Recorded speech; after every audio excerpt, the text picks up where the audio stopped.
अस्सलाम वालेकुम dear views, I am Imran Salik और आप देख रहे हैं हमारा YouTube channel Salik learning platform.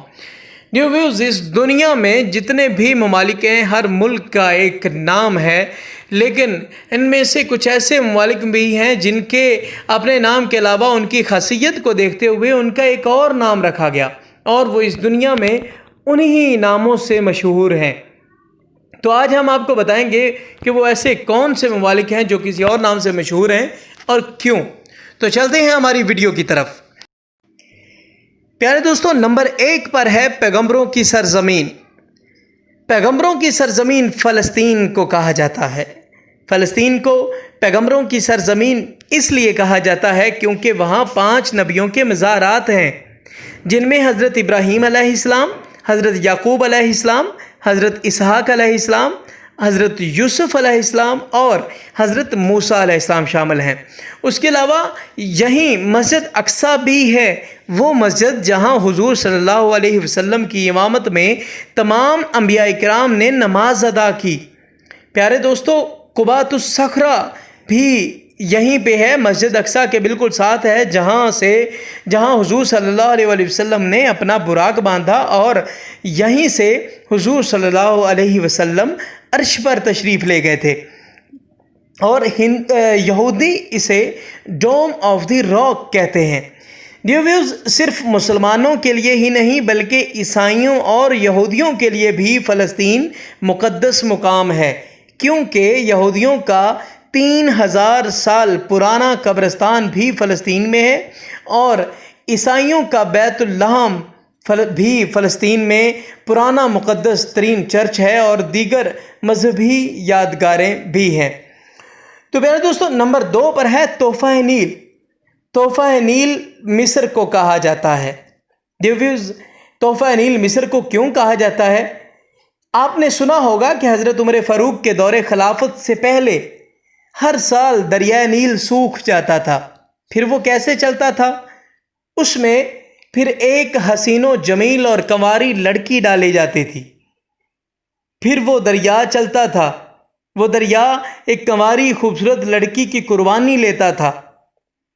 तो फिर जब हज़रत उमर फ़ारूक रज़ियल्लाहु ताला अन्हो का दौर शुरू हुआ और उमर बिन आस ने मिस्र को फ़तह किया, तो मिस्र के लोगों ने उमर बिन आस से शिकायत की कि हर साल दरियाए नील सूख जाता है और जब तक उसमें एक कंवारी लड़की ना डालें तब तक दरिया चलता ही नहीं, दरिया बहता ही नहीं है, काश्तकारी बंद हो जाती है, जानवर और इंसान भूखे मरना शुरू हो जाते हैं।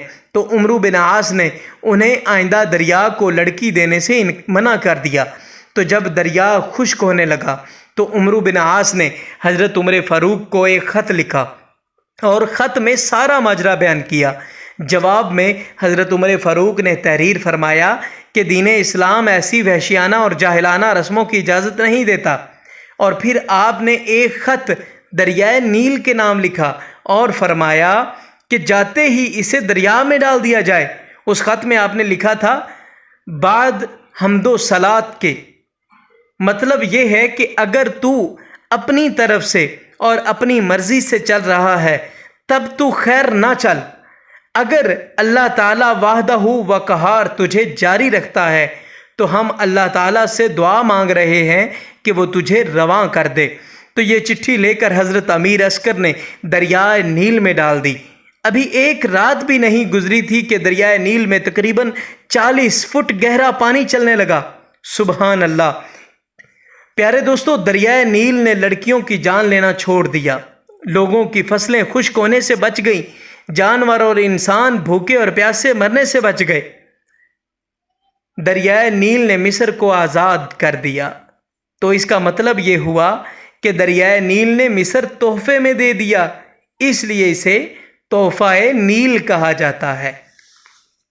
ऑडियो व्यूज़, नंबर 3 पर है हिकमत और फ़लसफ़े का सरचश्मा। डियर व्यूज़, हिकमत और फ़लसफ़े का सरचश्मा यूनान को कहा जाता है। यूनान को ये नाम क्यों दिया गया? क्योंकि हिकमतो दानाई तिब बल्कि फ़लसफ़ा तिब का आगाज़ सबसे पहले यूनान से हुआ। इंसानी जिस्म की तमाम बीमारियों का इलाज सबसे पहले यूनान से हुआ।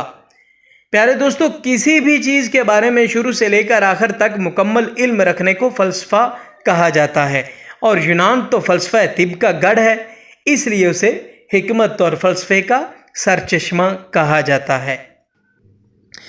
پیارے دوستو، نمبر 4 پر ہے چڑھتے سورج کی سرزمین۔